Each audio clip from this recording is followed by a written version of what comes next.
kumita sa paglalabada? Yan naman ang ituturo sa atin ni Tita Winnie mula sa Pasig City. Nawiwili si Tita Winnie sa Pasig, ah. Hello, beautiful people of the Philippines! Mabuhay! Isang umaga kay ganda, Luzon, Visayas at Mindanao. Labada! Problema ng marami, negosyo naman sa iba. O, ayan ang pag-uusapan natin ngayon. Napatok ngayon ng mga laundry shop, laundry net, laundry note. Ano bang tawag doon? Basta, sa mga tao na walang kasambahay, walang maglalabas sa kanila, aba yan po ang serbisyong hatid ng Speed Queen. Kasama natin si Von Reyes. Von, umaga kay ganda sa iyo. Magandang umaga po, Ate Winnie. 2004, nung magsimula kayo sa negosyo, that's Yes, right. ma'am. Yes, At bakit mo na, ba't naman sa lahat ng negosyo, kalalaki mong tao, labada naman ang pinasukan mo? Actually, naghahanap lang kami ng condominium before. Okay. And then, nung nasabi namin, sabi ko, saan kami magsasampay? Oo nga naman. Bawal lang sampayan sa kondo. Oo, totoo. So, lahat sila nagpapalaundry. Oo. So, sabi ko sa wife ko, magtayo na lang tayo ng laundry shop kasi 6 buildings yung laundry. 6 Yung buildings? condominium. Ang dami yung customer kung Yes, sakasakali, oo. di ba? Pero ano ba ang mga pinagdaanan nyo bago kayo nakapag-establish ng Speed Queen? Before kasi, marami kaming mga food business na dinaanan. Okay. Tapos nagkaroon kami ng mga damit na ganun din. So may negosyante rin talaga Opo, ang ng disposition niyo? college pa lang ako, nagne-negosyo na ako. Talaga? Okay, sige. Pag-usapan natin ang sistema dito sa Speed Queen, Von. Anong una? Merong magdadala ng damit. Anong gagawin muna? Ang una is of course yung receiving natin. Correct. Tatanggapin natin, magre-resibo sila. And then, pagkatapos ng Ano resibo... nakalagay sa resibo? Kung ilang piraso? Yes, kung ilang Ayan. piraso, nakalagay doon, kung ilang kilo, at magkano yung babayaran nila, at kailan nila kukunin. Correct, okay. And then, sisimulan niyon, i-sort na agad ng mga kasama natin. Isosort. Bakit isosort? Isosort para makita nila kung ano yung marurumi at hindi marurumi. Bukod pa Tsaka yung yung puti. decolor. Ayun. Yung kasama na yun. So, may degree ng pagkarumi at saka yung decolor at saka puti. Yes. Okay, opo. tapos? And then, after nilang i-segregate yun, lalagyan ngayon ng tagging. Itatag Tagging. ngayon yun. Oo. Para from the transport niya from different places, hindi siya mawawala. Kung sakaling malaglag man siya, maibabalik sa atin. Magkakasama pa rin sila. Yes, Paano tag na nilalagay? Patingin nga. Asa yung tagging paper? Asan ang tagging paper natin, Lola? Eto. Yes. Ayun. Kahit labhan ito, hindi Yes, matatanggal? so washable po ito. Okay. So hindi siya na Paano sisira. nilalagay? So ini-stapler yan sa tag. ng Naku, damit. baka naman masira ang Hindi po, ang damit. cotton naman kasi fabric yan, kaya may mga butas-butas din yan. Okay. Kaya doon lang siya tatama. Okay. So, sige. Ayun. So, mamaya po, pagpapatuloy po natin dahil hindi lang machine wash ang ginagamit nitong sila Von, kinakamay din nila ang paglalaba. At maya-maya po, iba pang mga tips para sa pagnenegosyo ng paglalaba o laundry. Dito lamang po yan sa Umagang Kay Ganda sa aking pagbabalik. Samantala, naku, mga usapin talaga naman. Alam nyo ba, di ba kanina pa pinag-uusapan, magtataas na naman 1.50 per litro ng gasolina. Yan ang inyong aabangan mula kila Pinky at Anthony sa pagbabalik ng Umagang Kay Ganda. Sasa na naman. Talaga naman.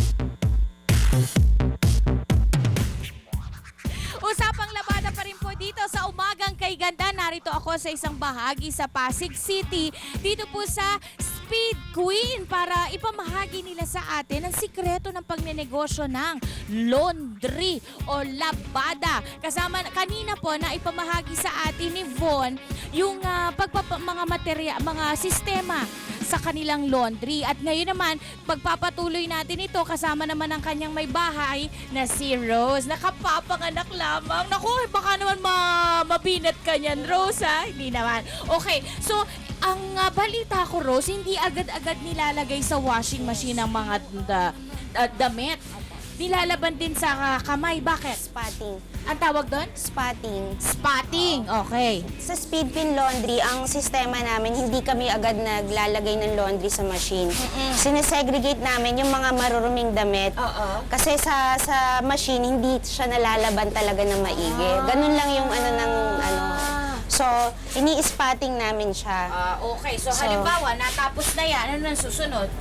ilo-load na natin siya. Gaano katagal naman siya i-load dito sa washing?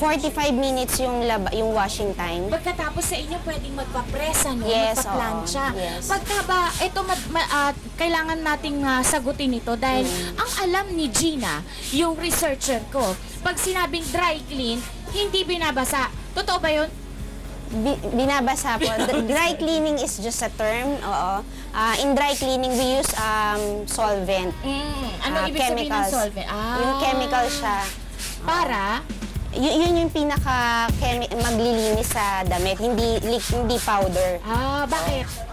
So, yun po yung pinaka, kasi sa tela, Oo. yun yung pinaka maglilinis sa... Para hindi urong. Yes, oo. Ayun. Hindi mabubutas, Oo. hindi mag-fade. Ayan. Okay, sige. Maraming salamat sa iyo, Rose. Ha? Balikan naman natin si Von. Von, ang balita ko, hindi kayo nagpa-franchise, pero nagtuturo kayo kung paano maumpisahan ang pagnenegosyo'ng laundry. Tama ba ako nun? Yes, ma'am. Paano sistema dito? Bali, meron kaming laundry construction business. Kasi laundry setup yun. Oo. Kung gusto mo magtayo ng negosyo, pwede kitang itayo, sarili mo ang pangalan. Tapos sagot ko na lahat yung provided ko na yung mga machine, equipments, at pati training. Sa pagkahalimbawa, simpleng laundry setup lang, magkano kailangan kong puhunan? Okay, may mga package tayo, no? Sa unang package natin, meron tayo mga 160. Walang machine yon, ibig sabihin yung machine, ipopurchase mo on your own. Okay. Pagka all in yun, 160,000? Yes, Mahal oo. ano? Bakit mahal? kasi yung construction sa loob, kasi pati painting kasama na, pati yung yung setup ng installation ng mga water, tsaka drainage. Yun yung 160. Kasama na yon. Pati training ba yun sa Yes, tao? kasama na po yung training. Pati kung yung mga may- initial supplies. kung may makinarya, Kung may makinarya, abutin ka ng mga 250. 250. With one set na yun na machines. Isang washer tsaka isang dryer. Isang washer, isang dryer. Gano'n naman katagal ko bago mabawi yung 250,000? Kung makakuha ka ng magandang location, within 6 months to 1 year, kayang bumalik ang puhunan. Talaga? Pwede na ako Yes. magpaikot. Tapos halimbawa, lumaki na. Yung isang washer, isang unit na washer and dryer, gusto kong dagdagan ng isa pang set. Gano'n pa idadagdag ko? Ano na yun? On your own na yun. Kumbaga, budget mo na yun. Pero, yung More or presyo na yun, less, more or more or less, less. nasa 70,000 yun. 70,000. Dalawa na yun. Dalawa na. Yes, Ba? oo. So, 6 months, kung magandang lokasyon. Ano Yes. bang, para puntahan ako, may sikreto ba? Ang sikreto lang dito, of course, kailangan quality. Taka mabango. At hindi nawawalan ng damit.